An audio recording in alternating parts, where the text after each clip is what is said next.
Good morning, hello everybody, and welcome to another Kerfuffle webinar. Thank you, Eric. Look at you all doing the waving. It's not family fortunes.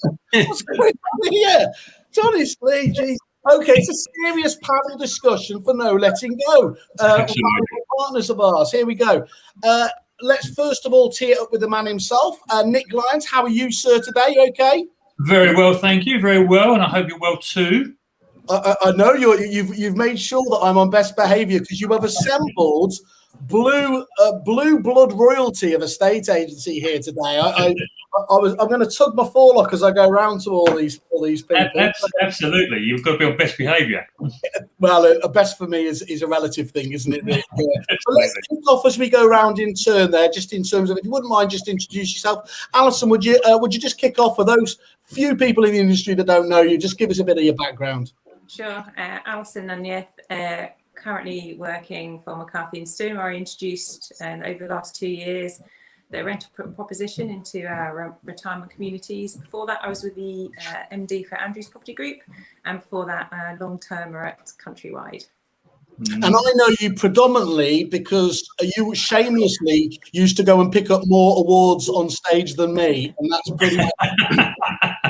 If you're more of an award junkie than me, you're doing well, believe me. So yes, that's you used to do it with a little bit more decorum. That's all I'll say. So, I'm not sure I did actually. I used to think I was so excited that I probably didn't. I told you. Nick told me to be polite, so that was my attempt at that. Anyway, Carrie, welcome here to have you today. Would you just give us a bit of background yourself? Yeah, thank you. Hiya, I'm Carrie. I am the Lettings Director for Hunters. And I've been Hunters since 2003. Lovely, and obviously been part of a big news story recently as well. Getting together with a gentleman we'll get to in a moment down there, wearing. Yes, my new colleague. We've had lots of great chats about lettings. Yeah, he could have got out of his kimono today, though, couldn't he? But anyway, we're coming to you, Eric. See, I like to keep you till last. Dominic, how are you, sir? You okay? Yeah, I'm very good. Thank you, Simon. Yeah, I'm the Lettings Director for the Robinson Jackson Group Lettings. Been here for just over 3 years now, coming up for 3.5 years. And before that, I was at Purple Bricks as a regional director. And before that, and started my career with Your Move and LSL, and was there for about 12 years to give the foundation. So, yeah, all good. All very excited. I always get a bit risque here, and I can only say this to men, but you've been around. That's there in the best possible sense here. You've done. That's a really great CV to be able to point out there in terms of experience. And just to let you know that you really need to be on best behaviour. Simon Woodcock, funny enough, just letting you know he's watching everything you do. Of course he is. Yeah, there he is. There's his message coming up. He said he was going to. You know how that rolls. You know what Simon's like. I do indeed. And yes, Mr. Kimono himself, and Mr. Eric Walker. How are you, sir? Yeah, I'm very well, thank you. This is a stylish shirt, mate. This isn't a kimono, which is a dragon, isn't it? Anyway, so I'm Eric. This is what people tune in for, Eric. This is what people tune in for. All the inconsistencies. Well, people really need to get lives then. So I'm Eric. I'm MD at Martin & Co. South and Scotland, and I look after compliance for TPFG, along with Carrie, which I'm very lucky to work with. And that's about it, really. Nothing exciting. I've been in the business for 30 years, and compliance is my bag.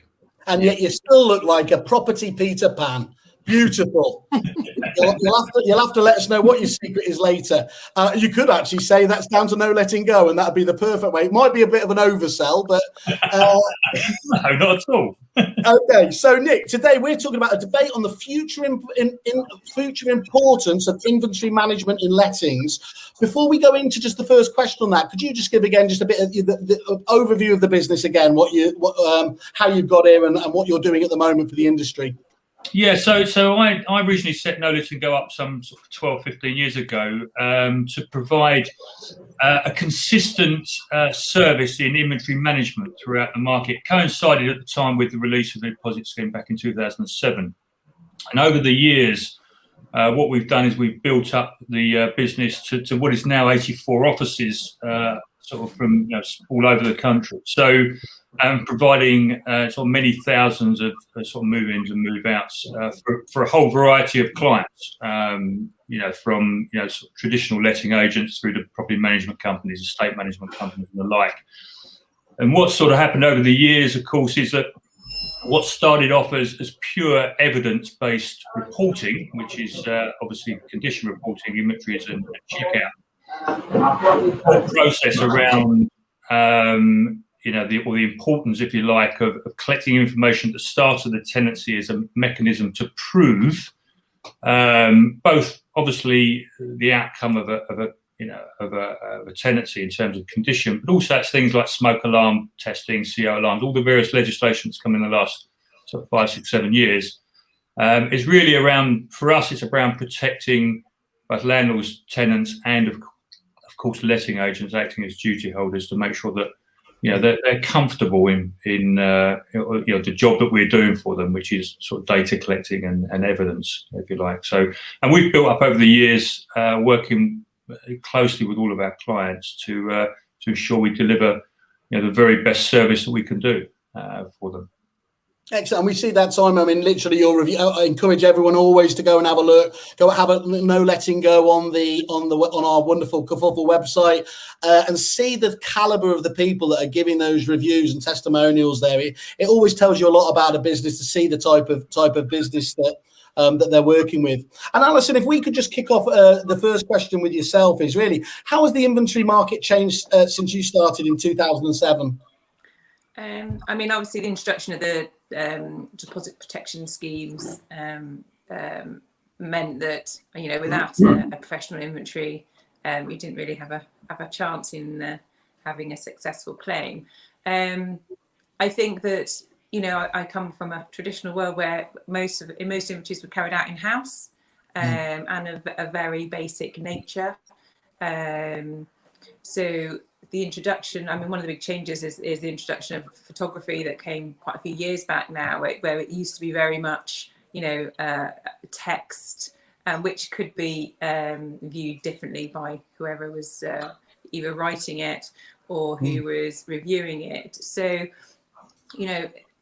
very much a case of, if the tenant wants, one of the tenant wants the deposit back, they need to make sure that the inventory is right for them, but obviously from a protection perspective from the agent. And I think they could just come completely full circle now and predominantly are more photographic. I mean, in my business specifically, I mean, Nick gets it easy with our business because they're all brand new apartments, because obviously we are a builder, developer, as well as selling and then renting. So they are brand new. So from a quality perspective, to try and bring apartments back up to a new condition when they've all been new from the beginning is quite tough. So the images have to be so detailed. And I think if I went back now and looked at the images that we were producing in-house sort of 10 years ago, I'd be absolutely horrified. It's in the past, you're fine. I know. Really, yeah, definitely. And I'm probably no longer there. Okay. And can I ask the same question to you, Carrie, if that's okay? How's it changed for you? Yeah, very similar, really. I mean, I remember doing inventories back in the day, and I'd be horrified if I looked at them now to see the lack of detail. So although there were lots of challenges when 2007 came along, I think what it did is actually gave us the opportunity to be better ourselves. And when you look at what the rules and the regs were, which we were still learning, being able to use someone like No Letting Go, it was an opportunity for us to do it right, and an opportunity for us to make sure that the end of the tenancy process was nice and smooth, because of course that's the end game, isn't it? That's where we want to get to a good, easy resolution on behalf of all the different parties.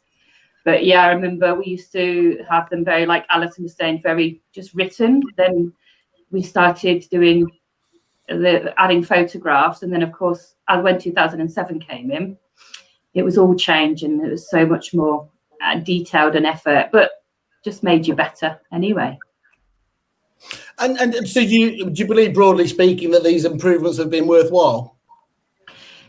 Yeah, I do think so, because, like I say, in the tenancy process, when it's such a clear, robust, compliant document, you've less, you've got less arguments or less disputes if you've done it right, obviously, or if they've done it right, because the combination of the written word and the photography, along with all the other things that come as part of it, which is the descriptions and what clean means or what good means. I think it makes it very clear for all parts, for the agent to be able to explain it well to the tenant and the landlord. So it's it's a robust document that you have to take your time to make sure that it's good. And it's like everything, isn't it? More transparency, more can only open things up and help the whole process, can't it? Absolutely, yeah. I mean, if you look back at, not that probably was me, back in 2003, if I did an inventory then, it'd say walls. Yeah, great. Walls.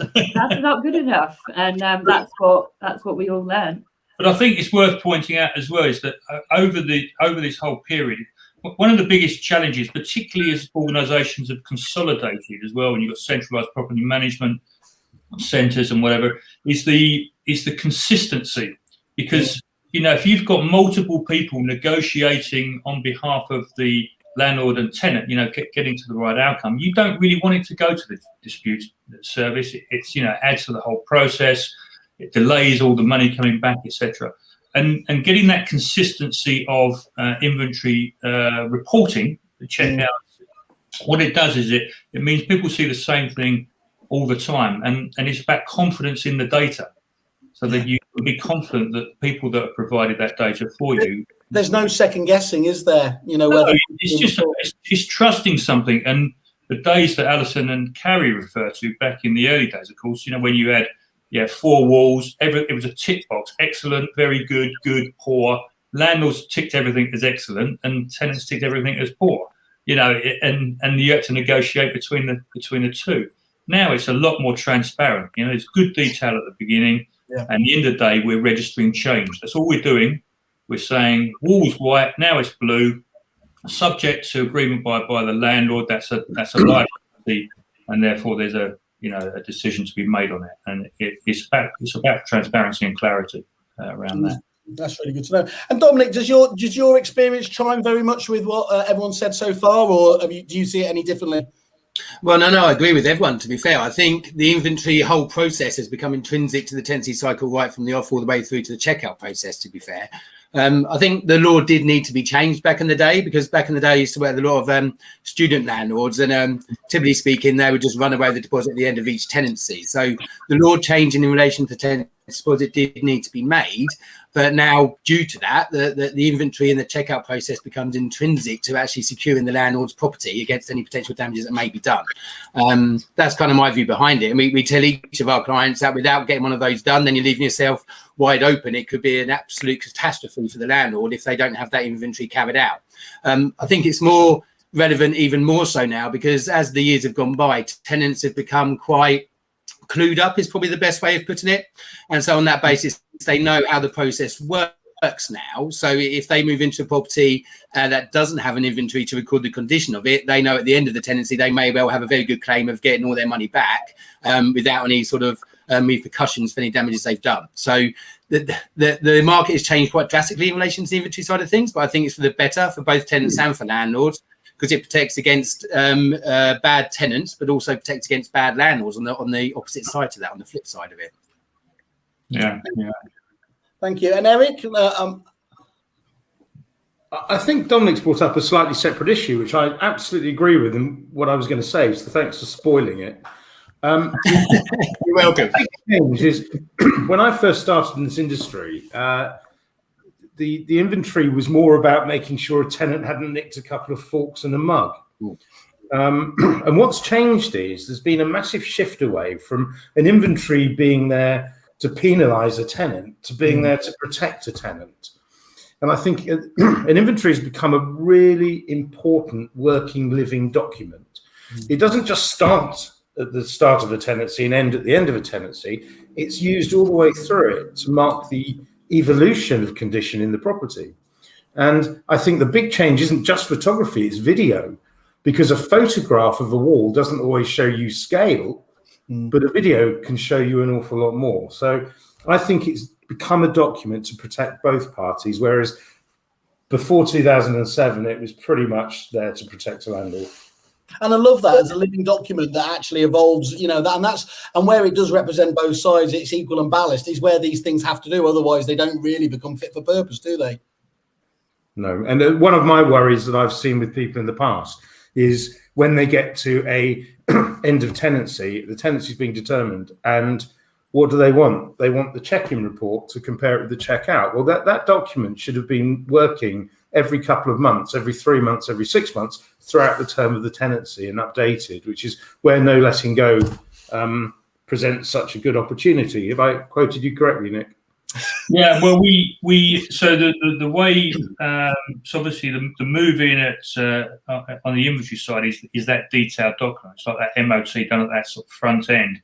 At the tenancy, there's constant midterms that are going on, which are used obviously, as you know, Eric, for the purpose of not only for us, you know, as somebody representing our clients to check on the contractual obligations.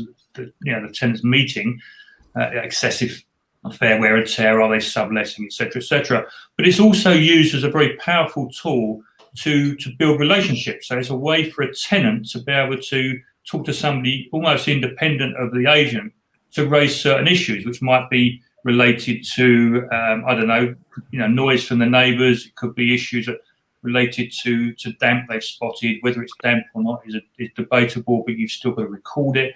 And what it does is it builds up an element of evidence. And when it comes to a dispute, should one come at the end, then what you've actually got is you've got a, as you rightly say, Eric, you've got a record of information that is used as part of the negotiation, or should it go further than that, it's evidence used to come to the correct outcome. You know, the devil's in the detail at the end of the day. It's all about the paperwork, as we know from lettings per se. Spot on. That's really comprehensive. And actually, we just had some more feedback here from another man who knows a little bit about all this stuff. So, Mr. Byfield here, evidence, facts, and framework essential for every agent and landlord. Just concur with that point earlier, and then all just making that he just thinks it's gone a little bit the other way. Actually, I'd argue that the inventory now protects the landlord. So, Eric, you and Christian can arm wrestle that at the next venue we're at together. Listen, he just wants an argument. Ignore him. And I know you to run away from those. Well, we used to say, I used to do a presentation years ago to the landlord market, and we used to say to them, disputes are determined at the beginning of a tenancy, not the end. So we used to say that, look, get your paperwork in order, good tenancy agreements, good images. Don't cut corners. If you do it correctly right at the very beginning, then actually the process of managing a property throughout its life cycle is so much easier. You know, it minimises all the arguments and all that sort of thing. So, yeah, that is, you know, really what not only images obviously, but all the other paperwork as well. Can I just say, in the interest of not upsetting any Viking friends of ours, I don't disagree. I don't disagree with what Christian's saying, but really a tenancy agreement shouldn't be there to protect one party more than the other. It should be a fair and balanced record to protect both parties equally. All right. I think the evolution of it has moved more towards the tenant because they had virtually no rights before. Money just went. And I think that's a good thing. It protects both parties. Well, look, I'll add in the complexity of in my business that actually we tend to negotiate with third parties at the end of our tenancies because of the majority of our customers are, you know, of a certain age, their retirement. So we'd have to actually, a decent imagery, you know, needs to be as good for someone who's possibly never even seen the property before, working on behalf of a tenant. And that can be a really difficult situation. And I completely agree with the visits and the midterms. What we have a lot of is alterations and permissions during a tenancy as well. So it's making sure that you track any changes that you know, permissions and changes and alterations during the tenancy term as well. And with in you, an accurate way Alison, against the inventory, because we get a lot of that. and with you, Alison, it'll also include the snagging element with new build, won't it? Yeah, absolutely. So there will be quite a lot of elements on a checkout, for example, that sit under snagging. So we have that in the mix as well, which can be quite interesting. But and they evolve over time, like you say, Eric. Snagging, especially shrinkage, etc. on new properties will happen over the space of a couple of years. So having that accurate inventory right at the beginning to show that wasn't in place and that has evolved over time as the property's matured is essential. And Alison, you were talking about before, obviously previously, where you'd be doing these in-house, and you now have the opportunity, don't you, to either outsource to professional organisations like No Letting Go, or to do them in-house using specialist software such as Capture itself. I'd just like to ask the panel, how do you decide on which route is best for you? And let's just kick off with Dominic, if it's okay this time, because I'm a stickler for fairness, basically. Well, yeah, to be fair, it really depends on the individual business. I mean, when we go out to our landlords and discuss the whole process and the importance of an inventory, a lot of the time they think we're being very anal about it. But it's when we start speaking about the detail and why it's there to actually produce, then yeah, it's just an explanation process for landlords to explain why we're doing it and what we're going to protect them for. In relation to outsourcing and having it in-house, it's then on a business by business perspective, I would say, because from our own viewpoint, we do outsource the inventory side of it because, as Nick correctly stated, that's very much the beginning of the whole process. So if that part goes wrong, then you're fundamentally just kind of making it difficult for yourself moving forward, both you and the landlord and the tenant themselves. So we outsource our inventories initially, but in-house we use the Capture software. So we do our property visits using Capture in connection with TechLet, and we carry out our in-house checkout process as well. And the reason why we made that decision is purely on the basis that if you're a property manager and you're having to deal with maintenance that comes up over the course of any one tenancy term, and then at the end of the process, you're then negotiating a checkout, in our view, it makes it very difficult for a property manager to have those negotiations and speak categoric about any changes that may have taken place if they haven't actually visited the property themselves on a regular basis and seen it firsthand. So we use a professional outsourcing process with No Letting Go in relation to the setting up of the whole process, and then using their Capture software to make sure we can then detail any amendments or any changes that have taken place over the course of the term. That's really interesting to understand. Thank you. And Carrie, what's your view over at Hunters then? How did you decide? And is it a blend? What's the approach you went for? Yeah, it is a blend. In the branches that we own, which I used to work in one of those, we've just done ours ourselves, and we've been using Capture for that for years. Throughout the rest of the franchise network, it is a blend, and they have the option which way they'd like to go. I think it's determined by how many staff and the size of the portfolio, because I think, Dominic's right in terms of carrying out the checkout, having done the property management visits during the tenancy, it really gives you a bit more confidence right at the end.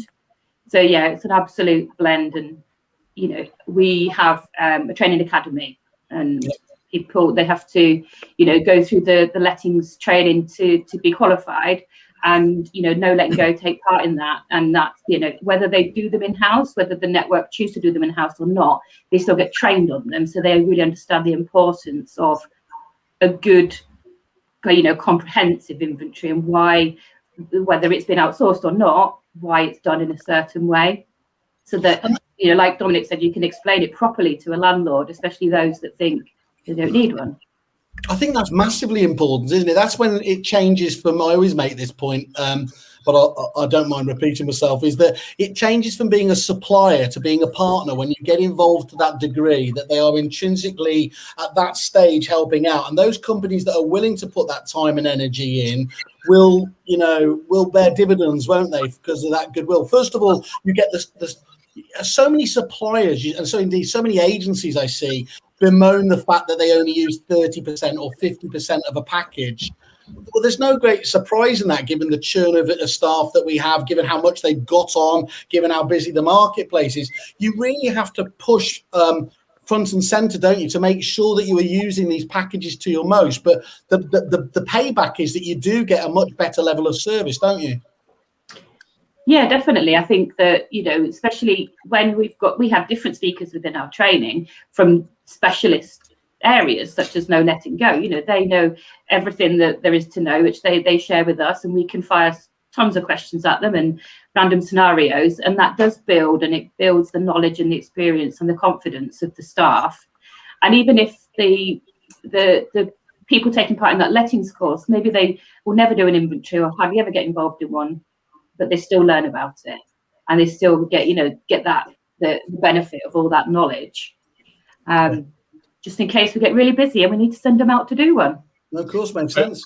I mean, it's a really good point, Carrie, because you know what we've tried to do over the years is adapt the business to align with the different clients that we've got. And you know, in the case of hunters, of course, you've got a large network of different offices. Some will are big enough so that outsourcing makes a lot of sense, and others are looking at it. You know, they might be in a smaller business and combine the two.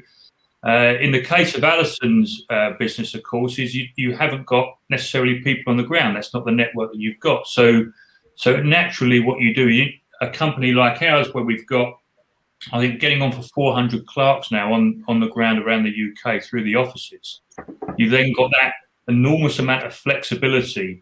So people have student market, for example, where they have this big seasonal peak in the summer, which from a resource point of view is really tricky. So, you know, we look at individual clients and we work with them, you know, whether it's combining as we do with Dominic, or whether it's completely outsourced.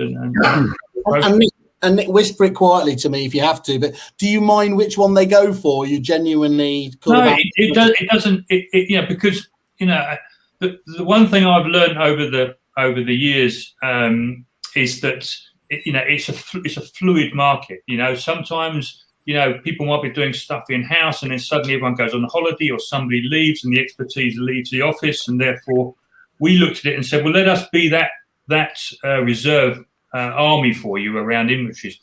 And by doing it on the same system with Capture and Know, Let and Go, it's all the same system. So all of the Know, Let and Go offices use the same software. It means that there's consistency all the way across. Everyone's doing the same thing, and whether you're doing. So for us, it's about, you know, I mean, from a purist point of view, obviously I'd rather it was outsourced because it's purely independent from that point of view. But you know, the market, you know, has to adapt, and we have to adapt, obviously, to work within the organisation, if you like.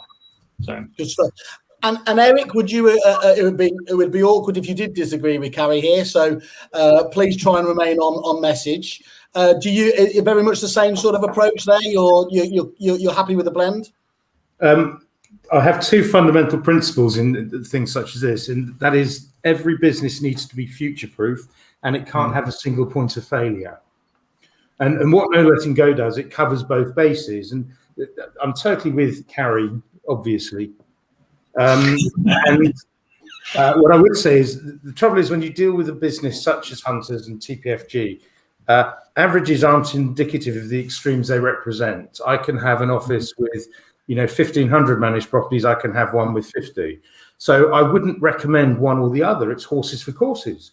Yeah. I don't want to impose them having to get somebody new employed on 25,000 a year to do inventories when Nick has a very cost-effective solution.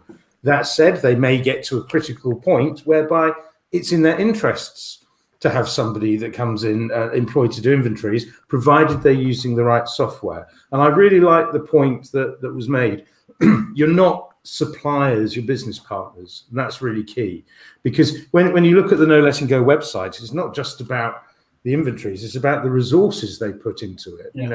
You know, I mean, Nick's, I don't know who wrote it, it clearly wasn't Nick, but it's a fantastic piece about abandonment. And there's not even a hint of crayon. It's really well done, and it's a great resource for people to look up.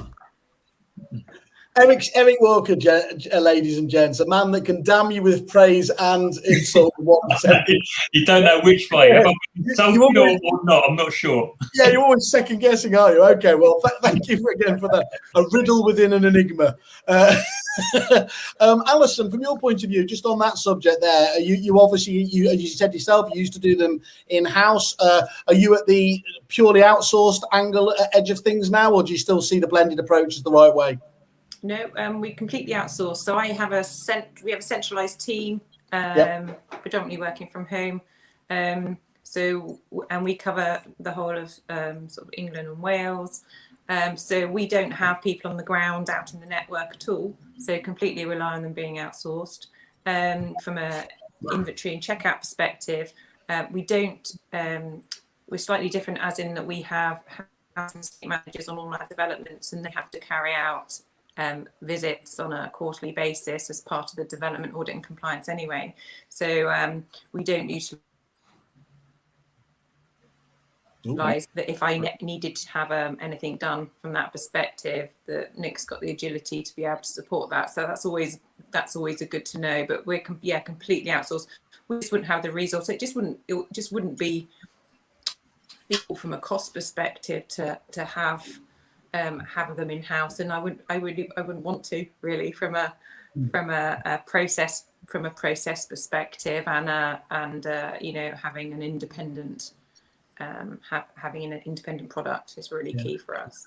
And that's, I'm guessing, because you're guys doing big numbers, and if you are going to rely on somebody from that outsourced perspective, you need to know that they can deliver, don't you? So scalability becomes a massive issue there, and that's where Nick's investment and all of his the owners were there. How many different offices was it again, Nick? Is it 80 odd? Well, 84 offices. So yeah, so that must be really important for you guys, knowing that there is that support behind the infrastructure across the country. Yeah, I think for us as well is that I know that we can sometimes pull, like everybody does, last minute, not favors. It's a business, but we do get very urgent moves like everybody else, and being able to request something quite last minute is a really important thing, and not want to be let down from that perspective. So coverage is massive for us. We've never had a problem with coverage with Nick at all, but also the ability to do things very quickly is really important, because at the end of the day, our customer comes first, and be able to move people very quickly is key. Yeah, and because I'm like a dog with a bone, I can't stay away from technology for too long. So can you just talk about how you feel that technology has impacted the market here, and has it actually added much value to the lettings industry, and indeed where does no letting go fit into there? I think, Dominic, you mentioned before TechLet. I know you're a big fan of that. Just could you just kick us off on that side of things, and where you feel that technology, the part that it has had to play in letting so far? Yeah, for sure. I think technology has played a huge role over the course of the last probably 5 years, I guess, or so, somewhere around there. And when I first joined the group here, we kind of had a blueprint as to how we wanted to move forward in relation to the letting side of it. So we wanted to make a conscious decision to have the service levels kept to the maximum that it possibly can. And one way of being able to do that and enable to spend with relationship business, right? It's what our business is all about. The industry is about relationships. So we wanted our guys to spend as much time as possible in dealing with the landlords and tenants directly and forming that personal relationship with both of those. The technology, I think, that's come in has enabled us to do that on the basis that it's removed a lot of the donkey work, I guess, if you want to call it that, in terms of the administration side of things. So from that perspective, rather than having a member of staff taking, 15 minutes to do administration tasks now, we can now use that 15 minutes that they've got spare in speaking to our clients and building that relationship up with the clients. So we employed TechLet as one of our first implementations of technology into the business as a pre-tenancy tool.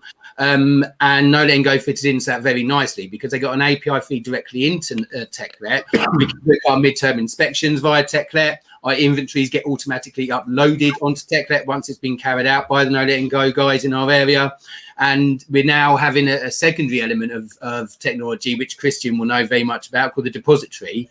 And No Letting Go, we've interjected and formed an API feed with those guys as well. So in essence, what it's kind of done is streamline the business massively in terms of administration tasks. It's allowed us to be more efficient and not have human errors being made just by mistyping something or not pressing it in time to then provide the information required by our clients. But then also at the end of lease process, with the integration that No Letting Go now have with the depository, it's made the whole end of lease process that's much more succinct and efficient as well. So from our perspective, technology is the way forward, but it will never ever replace the element of the personal side of the business, which we'll always need to have. It just allows us to be more time to have that personal approach with our landlords. Yeah. Does that make sense? Not only does it make sense, I was going to stand up and applaud, if I'm honest. I spend so long defending prop tech and everything to the likes of Russell Quirk. I'm just going to record him and say, stitch that.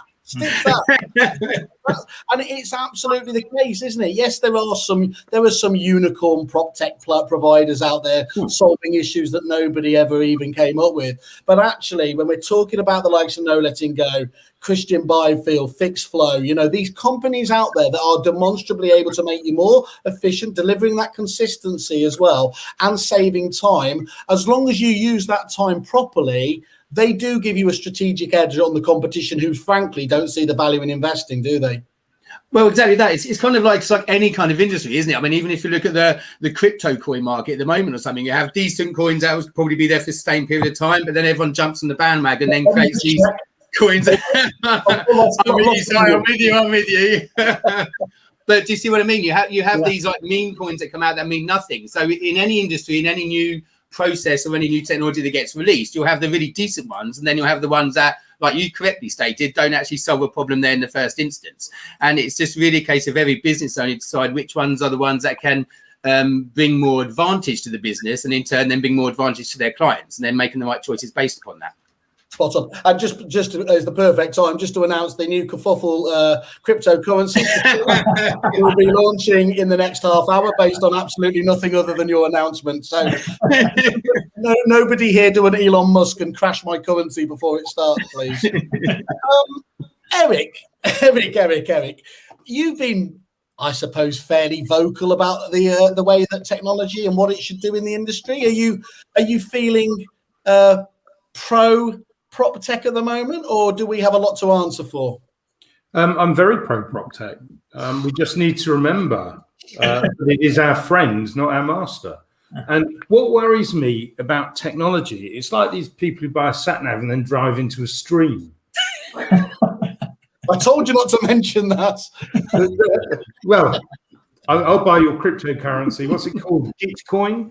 Anyway, I told you, ka-ching. What I think we need to remember is that prop tech is no different from any other labor-saving device.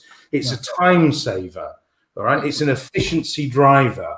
It should never be a people replacer, but what it can allow you to do is to grow and scale your business without having to take a bigger risk by employing more staff. That will come next. But yes, prop tech's your friend, and I know this is all about Nick Lyons and No Letting Go, but the most, I think, innovative bit of useful prop tech that I've seen in years was the first time I sat down with FixFlow. Yeah, Raj is fantastic. Yeah. It solved a problem that really, really existed. And it meant that those offices where they were managing, let's say, 100 properties, they were on the cusp of, do we invest another 25, 30 grand into a member of staff, or do we get FixFlow in for a reasonable cost? And we can manage for longer. And that's why I think prop tech is a very good thing. Do you know what? I haven't thought about it till now, but I am the estate agency whisperer, and I can go in and I can look at the makeup of suppliers that they have, and it's not always 100%. But if they make up, they do have your No Lettings Go, your FixFlows, your quality businesses in there. You've got a pretty good estimation that a business is going to be built on a good foundation, because literally it means the business owners have made good decisions and judgments about stuff. And I think you see this more and more, that you see certain providers that work well together as well. I mean, one of the reasons we, of course, we exist, though, is a lot of prop tech is a bit like a Jenga pile, isn't it? It's just added on top of each other. It doesn't really work well together and it all falls down. And I think the wonderful thing we saw with you, Nick, when you teamed up with them the other day and everything else, is that promise to bring it all together again. Then it becomes greater than the sum of its parts, which is again really exciting. Well, I think the critical thing is you start by looking at the problem that is there. And in our particular case, we sit down with our clients and we say, what are you trying to achieve? Where are your pain points? What are the various issues you've got with your business? And they vary enormously. And then we try and work with people to then fix those problems. And if it's outsourcing all your inventories, then so be it. If it's a combination of using in-house and outsourcing, if it's an issue around reliability, peaks and troughs in the market, whatever those problems happen to be, we're in a position to be able to offer the accountability around that and to look at a solution. And that's if you like our niche, if you like, what we feel we're good at. Cool. And Christian jumps in obviously here at this moment. Great practical products integrating with each other, delivering agents the most seamless experience. So exciting to see this happen, and so proud to be working like this with companies like NRG. Exactly makes the point again, rams it home there. Carrie, from your point of view, technology, obviously you're robust investors again in technology, the right technology. I think TechLet's part of your stack as well, isn't it there? Yeah. For you, do these jobs make your life? Do you think back to the days when you didn't have them and think, how did we ever manage? Or do you think wistfully back to those days? Oh no. We have a saying here at Hunters where we say that technology has to be the accelerator for our business, and so it's very much about what everybody's just said in terms of freeing up time to be selling more, doing more valuations, doing more viewings, getting more new instructions, and allowing the technology to do the mundane, which is what things like TechLet can do for us, and FixFlow. I mean, no letting go capture that we use, what that allows us to do, and it's so basic, but sorry, Nick, I mean basic in a nice way. But if I think back when we were first started to use it, the way that capture works is so intuitive. You can do it with very little training. So even, and that's a good thing, a good basic proposition like that. There's nothing wrong with that. That's exactly what it should do. And yeah, the fact that it integrates into TechLet, and like you said earlier, we can switch between uploading an inventory that a no letting go franchisee that's done, or one that we've done ourselves. It doesn't matter, because like Nick said, they're all using the same platform anyway. But yeah, it's absolutely key. But the way we look at the technology is that it's allowing you actually to talk to the customers more. It's giving you that time.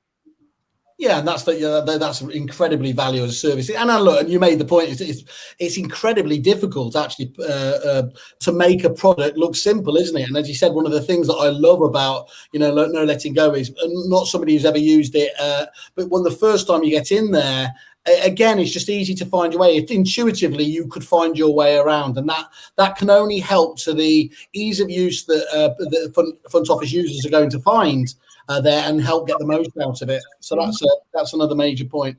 Alison, what about yourself? Technology, where do you stand on this? Pro.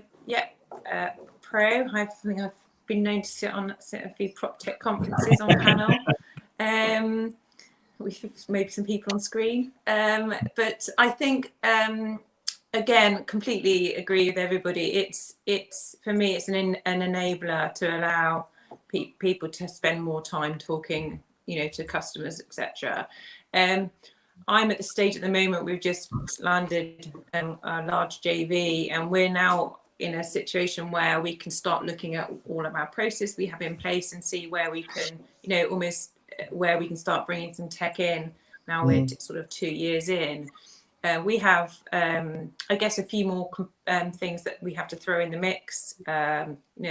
Things that the older generation can use quite easily. If you talk about things like FixFlow, we're looking at, if you look at online referencing tech, for example, our customer base don't work. They are pension investments only. So we're looking at things of solutions that we can bring into the business for our customer demographic, specifically. usability and to be able to process and operationally process third parties and the demographic at the moment. And we're just going through that. And there's just such an array of tech out there, as we know. If only there was a company that helped people out consultatively with their choice of third-party suppliers. Absolutely, I was reeling you in then. I'm going to self-deprecate before Eric jumps in here. This is all about no letting go, but we're already in there. It's bewildering, isn't it? It is bewildering, the choice out there, and again, it's making the right choices. I think there's just under 700 suppliers on our site now, and you could spend your time having demonstrations and phone calls and emails from all these different businesses. And I think it's as important to not underinvest in technology, just as important is not to do the whole shiny butterfly routine, isn't it? And add too much to it over time, where you're just not getting a return on your investment. Okay, so if I could just ask you a question now. We spoke about obviously compliance there before, and I think I mentioned I was talking to Adam Walker just yesterday, and he was mentioning the huge amount of fines that were increasing in businesses that were being sold around, just compliance issues that were coming up down the line. Some of them astronomical, even in relationship to the value of the business. Given that this is such an important area and anything else, can inventory management companies such as No Letting Go help alleviate pressures on letting agents with regards evidencing compliance, changing legislation, and helping with the EOT negotiation? And could we have this can we kick off with you, Eric, on this one? Yeah, sure. I mean, the reality is we do an awful lot of acquisitions at the moment. You've probably seen them in the press. We're buying up everything we can. Adam's right, but there's two ways of buying a business. You've got an asset sale or a share sale, which only has slight tax implications for the seller. So we will always go for an asset sale, and our due diligence is pretty good. So we don't have a lot of issues. We check very thoroughly. Somebody like No Letting Go, of course, their input. If you've got a professional inventory, it's recording the mandatory criteria that you'll need to set up a tenancy at the right time. So, of course, it helps. There's going to be a lot of data in the inventory that will help with the due diligence process. And if I've got a business that I'm looking at that uses someone like No Letting Go, I'm a lot more confident with it. Yes. If they don't and they're doing their own inventories, then I start to think to myself, what about the gas safety, the Legionellas, the EICRs, what the deposit protection? There are so many issues we need to look at. But Adam's right. And I think that the problem at the moment is too many people over the last couple of years have taken their eye off the ball with compliance, and there is a tsunami of issues there. But we're very, very detailed on our due diligence, so it's not an issue. That's great. And I'll go straight to Carrie here now. And again, Carrie, don't say anything about compliance because it's a done deal now. So from your point of view, just on that though, how does No Letting Go help you just alleviate those pressures that are there from the compliance side of things? Well, I think it goes back to kind of what I was hinting at before. The basics of what the inventory can provide is a huge part of the compliance. And I think actually we take so much of that for granted nowadays because it's just a given. If you look back at 2006, 2007, we would have looked at that and thought, wow, that's over the top. But now it's the norm, and that's what's expected, and that's what they can provide the tools to be able to prove it all. I think elements of compliance have to be done by the agent themselves, but we can outsource things to No Letting Go to do checks and tests.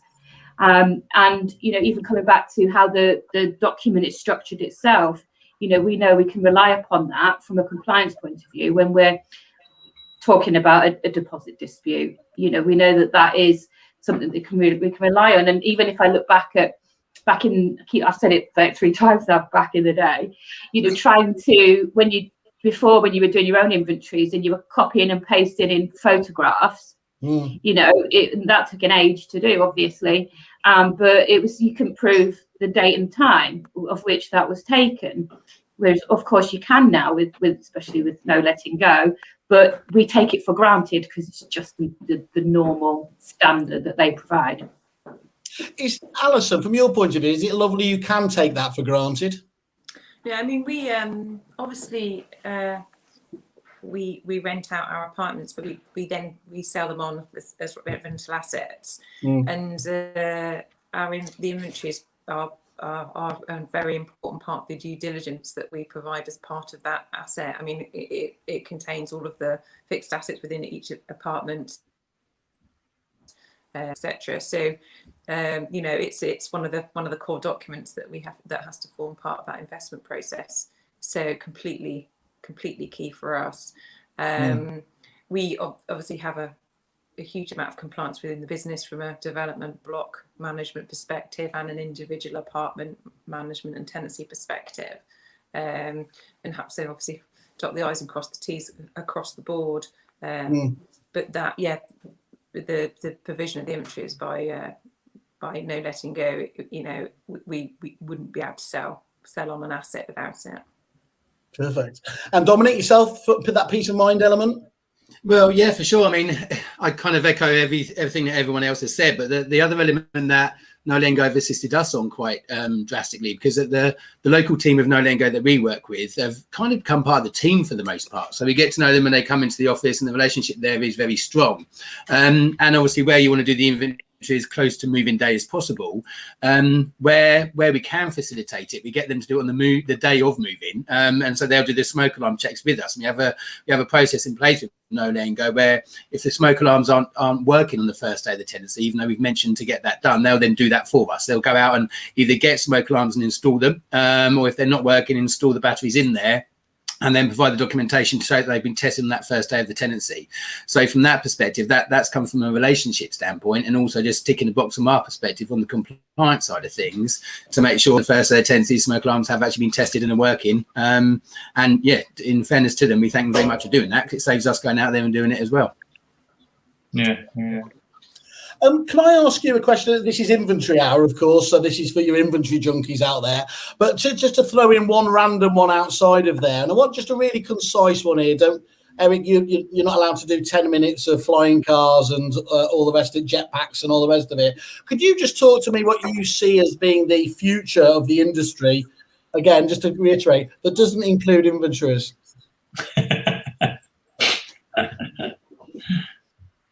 What, me? Yeah. Sorry.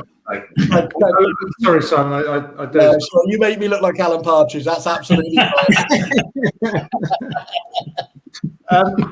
I see the future of the industry as a good thing. I think we're going to be driving more landlords into the property management world as they see the changes that are coming their way. Let-onlys are finished, aren't they? Sorry? Let-onlys are finished, really, aren't they? I think it's a brave man that wants to do a let-only over in say 3 years' time. I can see the changes that are coming. I think they're good things. I think they're positive for tenants. They're positive for landlords. But landlords need to embrace property management and understand that you need to be a specialist. And the world is changing. There's going to be an abolition of Section 21, for example, which will have a profound effect on elements of the industry, like the rent-to-rent agents, the guaranteed rent agents, that because they won't be able to serve notice on a property, which I won't bore you with now. There's going to be some profound changes. I think we might even see the end of fixed-term tenancies. There will be a strong propensity towards statutory periodic tenancies, because that way you can preserve your Section 21 under the deregulation bill. It doesn't abolish it. So I think there's a lot happening, and I think landlords would be very wise to start talking to agents about how we can really help and protect them from the legislation. And just before I finish on that, when the tenant fee ban came in, everyone said, who cares, because no one's enforcing it. Well, let me tell you this, the biggest police force in the letting industry are called tenants. And they become educated into, like, the tenant fee ban, they police it. And so it will happen with the other changes under ROPA.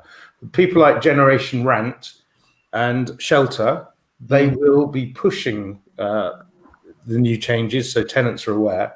And make no mistake, enforcement will follow. I think that's a really important point.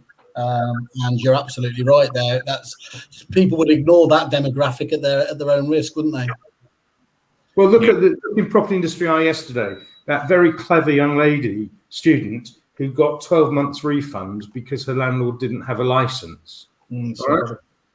Yeah, she read it online and she pursued it, and I take my hat off to her. It was a credit to her, and it just shows how tenants will become the prevailing police force for the industry.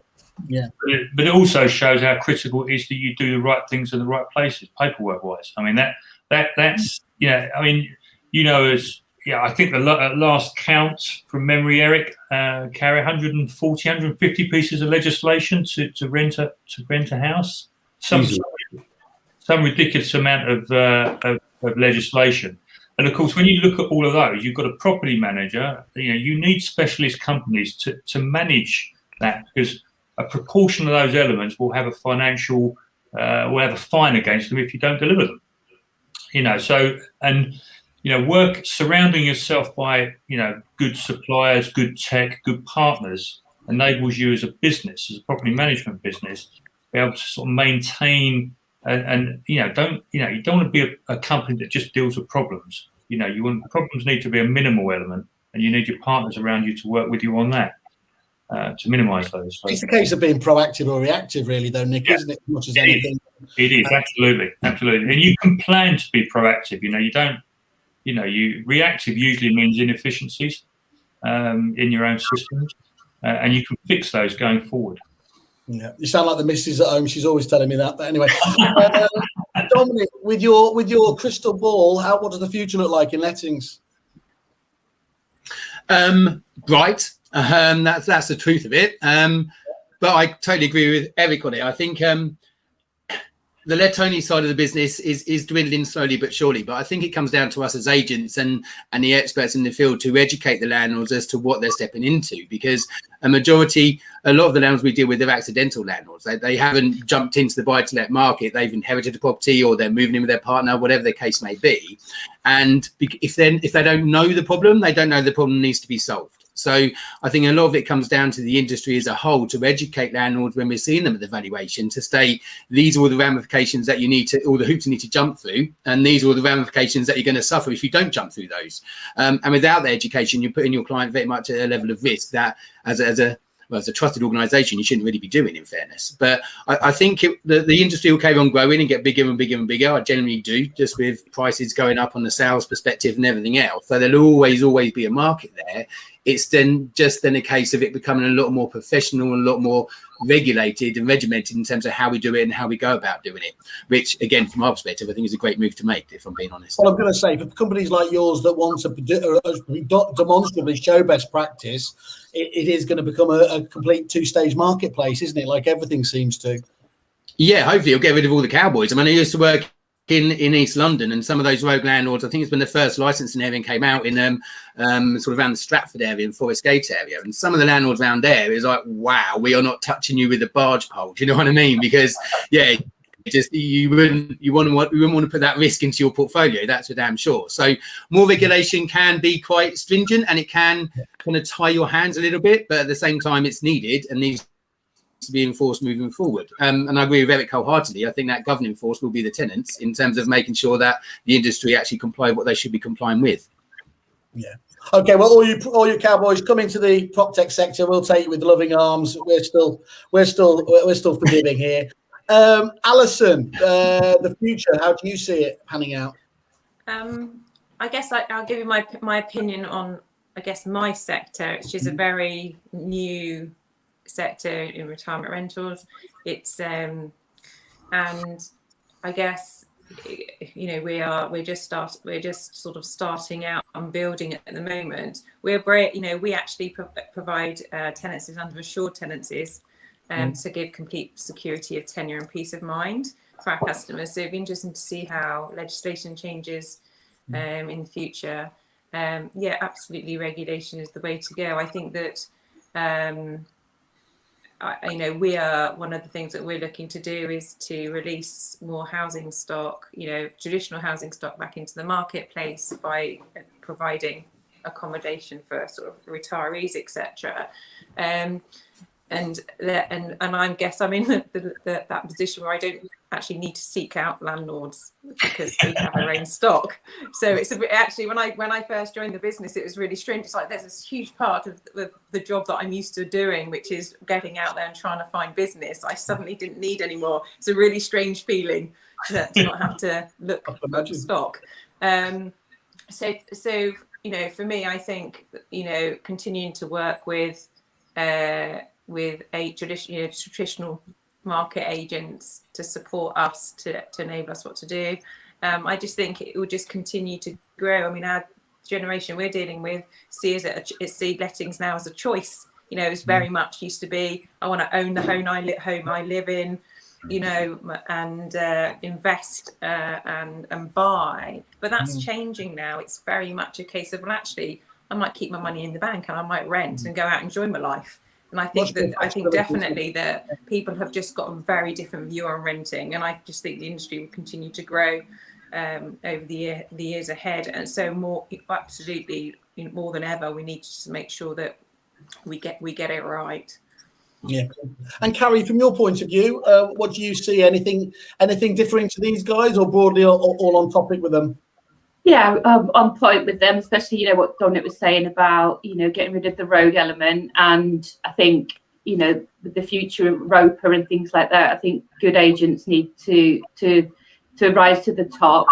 I think the only add-on that I'd say is, and when we're talking about shelter and generation rent, I think we as agents need to be better at telling our landlords how good we are and exactly what we do for them, because we do a lot for them as the specialists and as the trained specialists that we probably don't explain very well. I think we have to tell them so much that can come across negatively, but we as good salespeople should be spinning that around and explaining just what we're doing and why and how we're doing that for their benefit.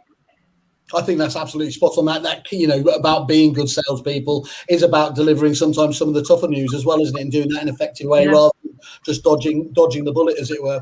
Thank you. That really makes sense. Look, I'm going to ask each of you in a minute just to talk about, obviously, just to summarise again why you work with No Letting Go and what you like about them. Nick will be texting you now, trying to. No, he won't. But in the meantime, he's already pre-planned it. Whilst you're just thinking about that, Nick, just give us a really quick overview of what you think is the biggest ongoing challenge in the market for businesses such as yourself. With all of these changes going on. Well, look. I mean, I think that as a supplier, a service provider, service supplier into the lettings industry, the most important thing for companies such as ours is listening to your clients, working closely with your clients, looking at the needs. We spoke a lot about partnerships in this discussion, and I think that is, the future. The future of the lettings industry is very strong, in my opinion. But I think we've all heard towards the fact that property management is the let-only approach is going to diminish over time, which I agree with. I think therefore there's a big focus around property management. Property management means accountability. Yeah. People that you surround yourself with, have to understand that element and have to be accountable. Because there's a trust element that goes on. Agents, legally are duty holders, so therefore they've got a liability along with the landlord. In my view, that the supplier has to fully understand that and fully understand the property management responsibilities of their client. So for me, and what we're doing with No Letting Go, and we've done for many years, is train everyone within the organisation to understand our clients' position. So we train people in property management that's relevant to our side of the business, and then we look for solutions. And then I try and build the broad business to ensure that we can do that. And that's why we've spent so much time and investment in terms of building the systems, the capture systems and the solutions around that. Why we work hard working with people like Raj at Fixflow and TechLet and CMLs, MRIs, all these sort of companies, and of course Christian at Depository, fairly recently, because these are good companies that are solving problems in the market. And I think collectively, clients, suppliers, everyone, we all work together to make the process a lot smoother. And I think that's the essence of what we're trying to do. And of course, fundamentally, at the end of it, I've still got boots on the ground. People have got to get in, pick up the day-to-day problems, like where are keys? Did they fit in the door? The keys are 10 miles away from the property, and all of those functional problems that we have on a day-to-day basis that cause major headaches. All that stuff has to be dealt with. But fundamentally, it's about working together and solve problems collectively. Cheers, Nick. Okay, well, now's your chance you have to sit there and take whatever comes, and it would be awfully awkward if there wasn't my stuff coming back now. Alison, we started with you, so can we just kick off again? So working with No Letting Go, is that an important relationship with you? Are you pleased with the way that's obviously been going today? It certainly sounds like it. Well, I've had a text to say my bottle's in the post, so I'll be nice. Absolutely, yeah. Absolutely. But it's even chilled. No, it is. I mean, I've worked with Nick for quite a number of years now, and always delivered. I mean, we don't have the problem with keys with our business because they're always in one place in each development, so we're quite lucky from that perspective. You're the perfect client. Yes. But I think consistency is key, and that's what we get, and that's all that I'm looking for, really. I think we're quite an easy client. But I'll keep that in my back pocket for when I need a few favours or to do something a bit different, or to do things at pace. When I need a favour, I should remind Nick that absolutely he's got it easy. Bring this video back out. Yeah, absolutely. Yeah, just playing it over, exactly.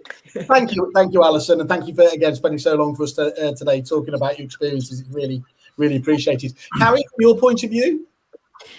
So for us, it's about the fact that I can offer it out to the whole network, whether that's the ability to do them in-house through capture or outsource to the franchisees, and the fact that it slots into Tech Collect so well. So it ticks all those boxes. They're very nice people as well, which always helps. And taking part in our training, they provide me with tons of good content for newsletter articles to share with the network. So tick so many boxes for us to provide a good experience for the franchisees so they can keep learning, but also do well and do good for their landlord customers. Lovely to be able to hear they can deliver on that of such scale. Thank you, Carrie. Really appreciated. Dominic, from your point of view, well, we're going to terminate with them as of today. Sorry, Nick, about this. No, I'm joking.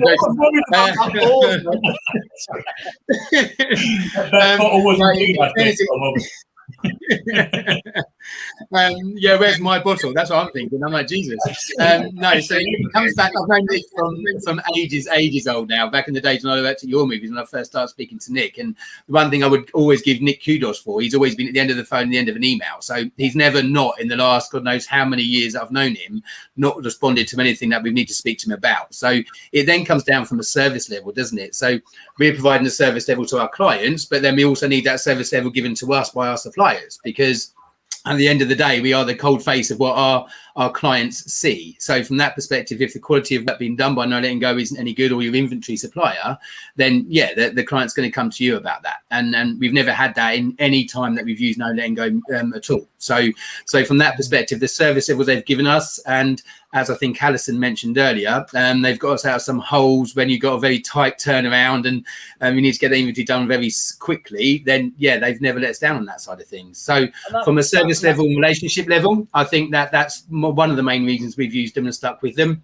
And the second reason is the efficiencies in the business that we went into earlier in relation to the technology side of it, and how they've been very open to ideas of how they can assist our business in moving forward and providing more of those efficiencies for us and our clients. So but both those elements combined together is pretty much why we went with No Letting Go and why we stayed with them for so long. Perfect. Eric, the final word, as ever, always has to lie with you, doesn't it? Whether we want it or not. There you go. No, look, I've never given business to friends. but I've made friends with I people. I know you haven't. But I've made friends with people with whom I've done business, and Nick falls into that category. The thing I like about Nick, hang on, I've forgotten. The thing I like about Nick is the fact he genuinely cares. All right, we've worked with the PRS together, haven't we? Where we've given up our time to try and do good. I've spent a lot of time with Nick. I know him very well. He genuinely cares about improving standards in the industry. He never comes begging for business, and he's just a good guy with a great product, and it's a great product which actually helps people. So I wholeheartedly endorse them. Brilliant. Thank you, guys. And the fact that I could ask you to keep that really, really quick and you all had to go on for quite a few minutes shows how strong you actually do feel about that. So I think that's lovely. I want to say thank you very much for our time here today. Nick, I'm guessing you'd like to say thank you to these. Again, it's yeah, absolutely. Must really matter to hear people of such a high caliber for such great businesses talking about you with, you know, such a nice. Yeah, I think. Yeah, from a supplier's point of view, you know, absolutely, you know, we value our clients enormously, and hearing back from them to say how much they recognise how well we've worked so hard to do things, and you know, and it's working for them is so important to us, really is. Well, look, I'd like to thank you all again for taking the time out today. It's really appreciated. Thanks for everyone who joined us. And of course, as ever, go to Nick. Obviously, you'll find him in all the normal places, but find him first and foremost on the No Letting Go page on kerfuffle.com. See some more of those wonderful reviews from other clients as well. And please drop them a line to find out how you can take advantage as these good people are here. For today, ladies and gents, thank you very much. And once more, have a great day. Thank you. Cheers, guys. Bye. Thanks, guys.